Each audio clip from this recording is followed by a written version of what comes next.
Selamat pagi, selamat siang, selamat malam, Dewan Juri yang terhormat. ICBP, the leading consumer goods company. Cepat atau lambat, pertumbuhan populasi manusia akan tetap ada dan terus bertumbuh.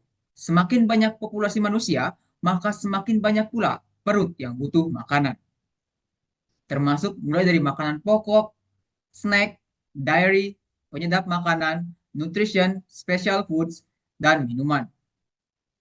Oleh karena itu, kita membutuhkan one-stop package food and beverage solution untuk memenuhi kebutuhan makanan dan minuman sehari-hari. ICBP hadir dengan citra rasa global untuk konsumsi masyarakat sehari-hari. Dengan puluhan ribu jaringan distribusi yang tersebar di Indonesia dan mancanegara, ICBP merupakan pilihan utama solusi konsumsi bagi masyarakat Indonesia bahkan dunia. Masuk pada profil perusahaan dan deskripsi bisnis. ICBP sendiri merupakan anak perusahaan dari Indofood Group yang didirikan pada tahun 2009 sebagai bentuk restrukturisasi grup untuk berfokus pada consumer brand product atau CBP. ICBP merupakan salah satu produsen produk konsumen bermerek yang mapan dan terkemuka di Indonesia dan salah satu produsen mie instan terbesar di dunia dengan berbagai macam produk antara lain instant noodles, dairy, makanan ringan, penyedap makanan, nutrition and special foods, serta minuman. Berdasarkan fiscal year tahun 2024, penjualan terbesar ICBP dikontribusikan oleh segmen mie instan sebesar 71%, diikuti oleh dairy 13%, makanan ringan 6%, penyedap makanan 6%, nutrisi dan makanan khusus serta minuman yang sama-sama memberikan kontribusi sekitar 2%. Dengan portofolio produk yang beragam, kegiatan usaha SBP telah beroperasi selama kurang lebih 40 tahun dan memiliki produk-produk yang sangat dikenal di kalangan konsumen dan masyarakat di segala usia dan di segala segmen pasar. Produk ICBP senantiasa menjadi top of mind di masyarakat untuk barang-barang konsumsi terkemuka yang selaras dengan visi ICBP, yaitu the leading consumer goods company. Didukung jaringan distribusi Indofood yang ekstensif di Indonesia dan jangkauan distribusi yang luas melebihi dari 100 distributor di luar Indonesia, serta memiliki 80 lebih fasilitas produksi yang tersebar di dunia, ICBP telah berhasil menjual produknya di lebih dari 100 negara di dunia. Berdasarkan segmen geografis penjualan ICBP didominasi oleh penjualan dalam negeri yaitu Indonesia sebesar 69%, diikuti oleh Middle East and Africa 24%, Other Asia 3%, dan lainnya sebesar 4%. Dengan total penjualan bersih sebesar 72,59 triliun. Untuk memperluas market share di luar negeri, ICBP juga mengakuisisi Pine Hill Limited Company atau PCL yang mempunyai pangsa pasar yang kuat di benua Afrika, Timur Tengah, dan Eropa Tenggara dengan 20 pabrik fasilitas produksi mie instan di 8 negara. PCL juga memiliki jaringan distribusi di 33 negara dengan total populasi lebih dari 885 juta orang, yakni 3 kali lipat jumlah populasi di Indonesia. Di bawah pimpinan Bapak Antoni Salib yang sukses memimpin ICBP sejak tahun 2009, ICBP menunjukkan komitmen kuat terhadap keberlanjutan dengan mengintegrasikan prinsip ESG dalam seluruh lini bisnisnya. ICBP telah melaksanakan 16 dari 17 tujuan SDGs, serta ESG score ICBP juga unggul dibandingkan dengan peersnya, di mana ESG score ICBP berada di angka 4,19 dan average ESG score ICBP berada di angka range 2-3. Dengan melakukan pendekatan atau penilaian terhadap Good Corporate Governance atau GCG, menurut OECD, tata kelola ICBP menunjukkan skor yang baik yaitu 9,5 dari 10. Saya memberikan rekomendasi buy pada saham ICBP dengan target harga 11.267.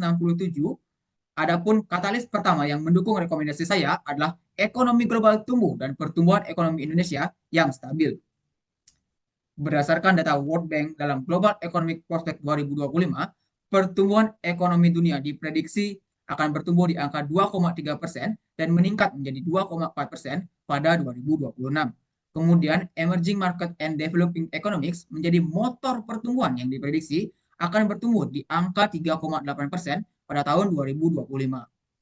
Indonesia bahkan diproyeksikan tumbuh 4,7% pada 2025 dan 4,8% pada 2026 lebih tinggi dibandingkan rata-rata global maupun negara maju.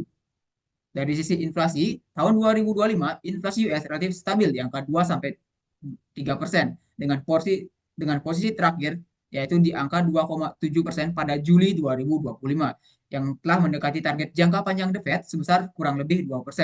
Dengan tingkat inflasi yang mulai mendekati target The Fed akan mulai melonggarkan kebijakan moneternya dan mempertimbangkan untuk melakukan pemotongan suku bunga secara bertahap sehingga menjadi katalis positif bagi pasar modal dan perekonomian global. Pertumbuhan ekonomi Indonesia yang stabil juga tercermin dari PDB Indonesia yang tumbuh sebesar 5,17% secara year on year. Kemudian indeks keyakinan konsumen atau IKK Indonesia berada di atas 100 yang mempresentasikan optimisme konsumen terhadap kondisi perekonomian Indonesia. Selain itu, inflasi terkendali di angka 2,37% pada bulan Juli 2025, tepat di tengah target Bank Indonesia sebesar 1,5 sampai 3,5. Hal ini juga selaras dengan mulai diturunkannya suku bunga acuan BI rate secara bertahap. Pemangkasan pertama dilakukan pada Mei 2025 sebesar 25 basis point menjadi 5,5%, dilanjutkan pada Juli 2025 menjadi 5,25%. Katalis kedua yang mendukung rekomendasi kami adalah market leader dengan pangsa pasar domestik dan internasional yang menjanjikan. ICBP memegang market share lebih dari 70% di Indonesia, jauh mengungguli pesaingnya yaitu Wings, Migaga, dan ABC. Permintaan mie instan di Indonesia juga terus bertumbuh dari tahun ke tahun. Analis memproyeksi pada tahun 2025, permintaan mie instan di Indonesia akan tumbuh sebesar 15,24 miliar produk dengan CAGR 3,81%. Proyeksi tersebut juga didukung dengan pertumbuhan jumlah penduduk Indonesia yang terus bertumbuh dari tahun ke tahun, sehingga demand untuk konsumsi mie instan juga akan terus tumbuh. Secara global, tren konsumsi mie instan juga memperlihatkan pertumbuhan yang positif. Konsumsi dunia naik dari 116,56 miliar pada tahun 2020 meningkat menjadi 123,07 miliar bungkus pada tahun 2024. ICBP juga menjadi one of the largest noodle manufacturer in the world setelah mengakuisisi PCL. Pine Hill memiliki jaringan distribusi di 33 negara dengan total populasi yakni 3 kali lipat dari jumlah penduduk Indonesia. Market share ICBP di pasar internasional, khususnya mie instan, juga mencapai 7,7%, mengungguli beberapa pemain unggulan seperti Tokyo Susan Jepang, Otogi Corp, dan Samyang Foods. Pasca meredanya ketegangan dari harga komoditas gandum, gandum mulai melandai sampai pada April 2024, berada di harga 556 USD per barel. Sepanjang tahun 2025, harga gandum cenderung stabil di angka 500 sampai 550 USD per barel. Kemudian di tahun 2024, Indomie juga menjadi most chosen brand in FMCG and most chosen instant food. Selain itu, dilihat dari top brand index, Indonesia juga menjadi brand mie instan paling populer sebesar 71,20%, jauh mengungguli mie sedap sebesar 13,9% di posisi kedua. Menggunakan Porter 5 Force Analysis, analis menilai ICBP memiliki keunggulan kompetitif dibandingkan kompetitornya, di mana loyalitas konsumen terhadap brand ICBP sudah melekat di lingkungan masyarakat. Selanjutnya, untuk menganalisis lingkungan internal maupun eksternal dari ICBP, analis menggunakan SWOT analisis sebagai yang mana perusahaan secara keseluruhan memiliki kekuatan dari segi unit bisnis yang terintegrasi dari hulu hingga ke hilir. Masuk pada katalis yang ketiga, yaitu kekuatan neraca dan profitabilitas yang ditopang dengan segmen bisnis yang terintegrasi dan terdiversifikasi. Kesuksesan pasca akuisisi Pine Hill Limited Company atau PCL, peningkatan jumlah konsumsi masyarakat, dan potensi pangsa pasar domestik dan internasional yang menjanjikan akan secara positif mendorong semua segmen pendapatan dari ICBP. Analis memproyeksi ICBP akan memperoleh revenue sebesar 81,72 triliun dengan laba bersih sebesar 8,59 triliun pada tahun 2026. Analis juga memproyeksi ROA dan ROE ICBP akan stabil di angka 7,19% dan 13% di tahun 2026. Posisi neraca dari ICBP juga menunjukkan kekuatannya disertai dengan tren perbaikan. Aset ICBP menunjukkan peningkatan dengan CAGR 9,15% yang didominasi oleh peningkatan ekuitas. Dari sisi rasio solvabilitas, dari ICBP analis memproyeksikan akan mengalami tren penurunan hingga 73,84%, mengacu pada potensi peningkatan laba bersih ICBP ke depannya. Kemudian dari sisi likuiditas, karena rasio ICBP selalu di atas 1 kali, yang menunjukkan kemampuan ICBP yang sangat baik dalam memenuhi kewajiban jangka pendeknya. Analis juga melakukan Altman Z-Score untuk melakukan pengujian terhadap risiko kebangkrutan dari ICBP, di mana diperoleh hasil bahwa ICBP jauh dari potensi kebangkrutan, di mana skor ICBP selama 3 tahun terakhir yaitu di atas 3, yang mana itu safe zone.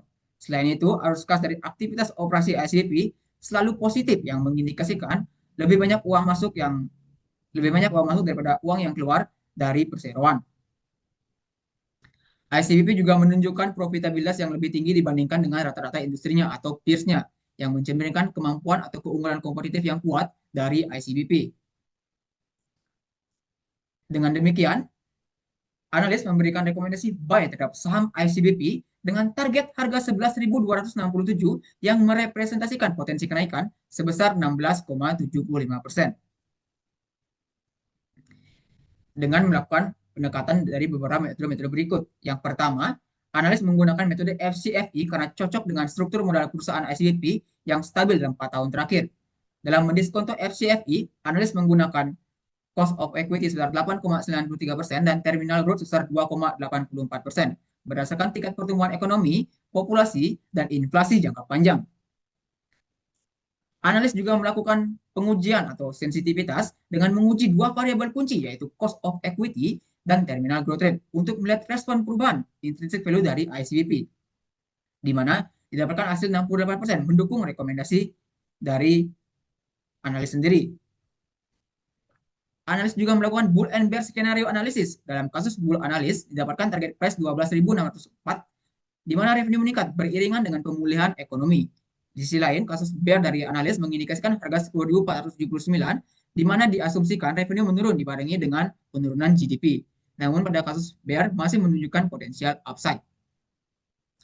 Valuasi relatif menggunakan price to earning ratio menunjukkan ICBP dihargai di bawah rata-rata industri, di mana based on P per I, target price ICBP sebesar 10.686, mengkonfirmasi valuasi analis.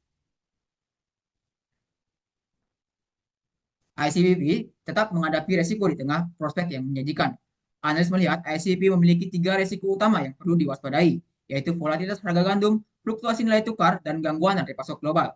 Namun, ICBP sendiri mampu memitigasi seluruh resiko tersebut dengan beberapa cara, yaitu melakukan diversifikasi pasokan biji gandum dengan impor dari banyak pemasok, mengimplementasikan strategi hedging, dan memperkuat jaringan distribusi domestik, dan mengoptimalkan manajemen inventory.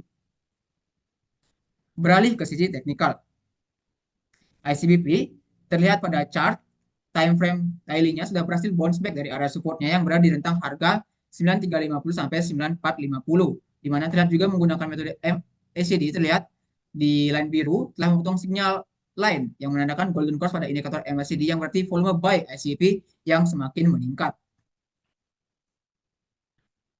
ICBP juga menunjukkan tanda-tanda bullish dalam chart weekly saham ICBP yang membentuk pola inverse head and shoulder, yang menunjukkan tanda kenaikan harga saham diikuti dengan volume pembelian yang cukup konsisten.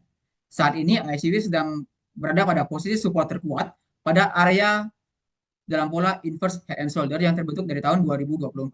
Sehingga jika pola ini diikuti dan mampu menembus resistennya di harga 11.400, maka ICBP berpotensi mampu mencapai harga all time high-nya kembali. Sehingga berdasarkan analisis teknikal juga mendukung rekomendasi buy untuk ICBP. Pada kesimpulannya, analis memberikan rekomendasi buy untuk ICBP didorong oleh 4 katalis utama, yaitu yang pertama, ekonomi global tumbuh dan pertumbuhan ekonomi Indonesia yang stabil. Yang kedua, market leader dengan pangsa pasar domestik dan internasional yang menjanjikan. Yang ketiga, kekuatan neraca dan profitabilitas yang ditopang segmen bisnis yang terintegrasi dan terdiversifikasi, serta valuasi undervalue dengan potensial yang atraktif. Namun juga perlu diwaspadai terhadap downside risk, yaitu lonjakan harga bahan baku dan persaingan industri serta nilai tukar. Sekian ICBP, The Leading Consumer Goods Company. Thank you.